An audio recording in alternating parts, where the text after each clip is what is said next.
Hey everyone, welcome to Alpha Insights. I'm Joe and we're back with a quick market check-in on crypto and related headlines. And hey, if you have questions while you're listening, drop them at stockalpha.ai. And I'm Archer. Good to be with you. We've got price momentum, legal noise, and a few corporate stories to unpack. All the usual ingredients for a busy trading morning. So the real picture here is pretty mixed.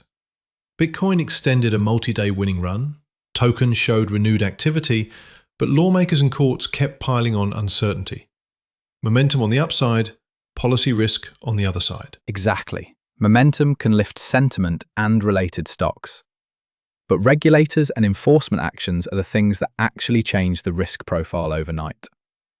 Analysts note that policy headlines still tend to drive the biggest swings. Right. Let's start with Bitcoin. It put together an 8-day winning streak, rare enough to catch attention, but context matters. There was a similar streak in 2022 during the bear market, so streaks alone aren't proof of a bull run. I mean, when you look at the data, streaks can be misleading. And interestingly, implied volatility for Bitcoin stayed pretty steady even while volatility spiked across equities, oil, and bonds. That suggests crypto traders aren't panicking in sync with traditional markets, which affects option pricing and risk premia. So the real question here is whether that steady implied volatility holds if macro volatility keeps rising. A divergence like that can change how traders hedge and price options. Short and simple. If Bitcoin implied volatility rises toward equity volatility, option costs go up and hedges become more expensive. That shifts where risk sits in the market. Now, XRP popped above $1.50 with a big volume surge. Market cap moved to about $93.4 billion, and open interest on major futures venues spiked, about 59% since October on one big exchange. That flow and open interest pickup signals renewed speculative and hedging activity. Which is why you see larger moves when open interest grows quickly. Rapid builds in open interest and funding rate swings can amplify price action and raise liquidation risk for leveraged positions. Yeah, that one's spicy for folks using leverage. Interesting. On the regulatory and enforcement front, there's lots to track. Industry lobbying ramped up. Groups urged the Senate's Banking Committee to protect DeFi programs and stablecoin reward models. While at the same time, a high-profile lawsuit tied to an airdrop was dismissed without prejudice, meaning it could be refiled later. That combination shows advocacy and legal recalibration happening simultaneously. And internationally, South Korea has been drafting seizure and custody rules after custody lapses, with plans to pick a private custody provider in the first half of 2026. Combine that with criminal enforcement headlines, like a recent sentence in Los Angeles linked to a crypto-related extortion scheme, and you get the picture. Enforcement is active, and cross-border rules matter. Corporate moves were mixed too. Crypto.com announced a payments tie-up in South Korea aimed at onboarding tourists for crypto payments, a clear push toward real-world adoption.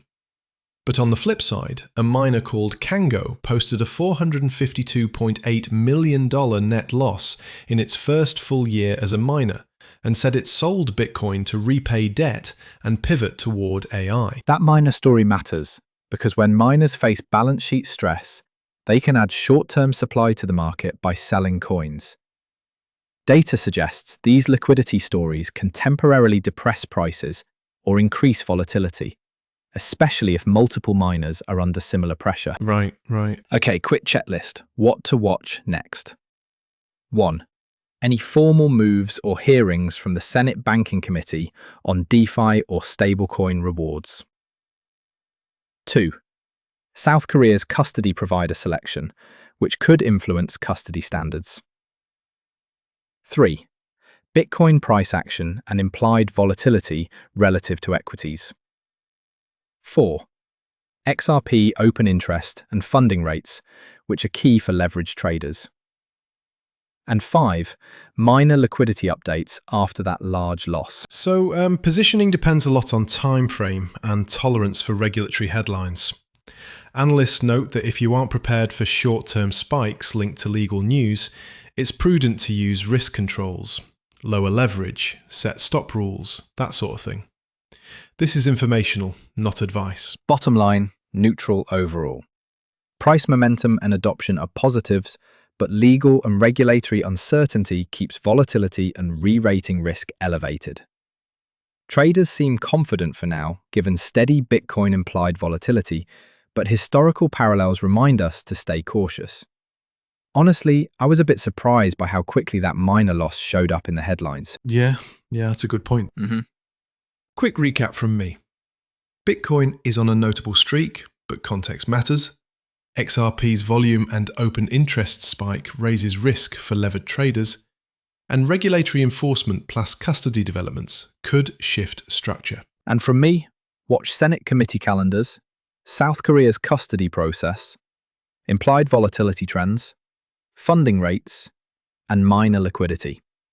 All of those could cause outsized moves. Got questions? We'd love to hear from you. Head over to stockalpha.ai where you can ask us anything and we'll answer live. And while you're there, check out more market content. One last note. This episode is for informational purposes only and not investment advice. Analysts note probabilities, data suggests trends, but your decisions should match your own risk profile.